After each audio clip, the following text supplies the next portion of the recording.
So I'm revisiting these two. You may have saw me do a bit of a rant in the moment when a bunch of people sent me this video. Important first thing to highlight is what these people said was on national, mainstream, daytime TV in the UK. That bit's important. Let me just recap the main 2 points that really irked me. We'll start with Gayle Porter. You know, I don't have my parents anymore, and as much as they could be annoying sometimes, and I'm sure I annoyed them as well, you know, you've only got one set of parents. In the rant, I tried to give her the benefit of the doubt. What I mean by that is everybody speaks from their own experience. And before I make my next point, let's look at the next lady. This is Eve Pollard, MBE, who is the mother of Claudia Winkleman. And let's have a little look at what she says. I mean, unless you've got parents who really beat you up or appalling to you. Yeah.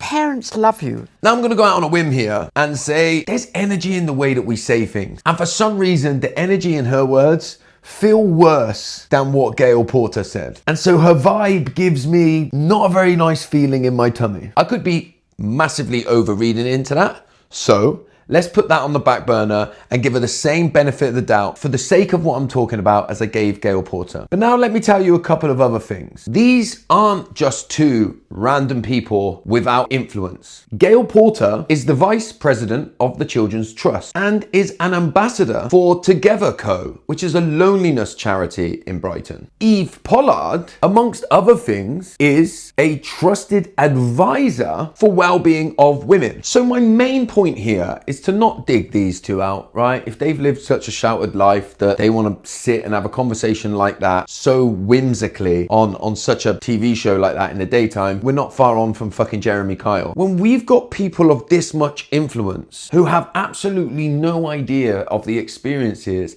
that many people have growing up in dysfunction, it's no wonder that we have what we're calling a mental health crisis. Because how many of the children that struggle emotionally are growing up in dysfunction or experiencing some kind of emotional neglect or abuse, same thing, by the way, at the hands of their parent? How many of them have been slapped with a label and told that they have a mental health problem? When we have people in positions of power and people in positions of influence that are willing to throw out these kind of comments, it's going to cause an issue. And that is why I'll continue to talk about it and find new, different, fun, serious, and other ways to get the message across that we must do more. That's all a bit serious, wasn't it?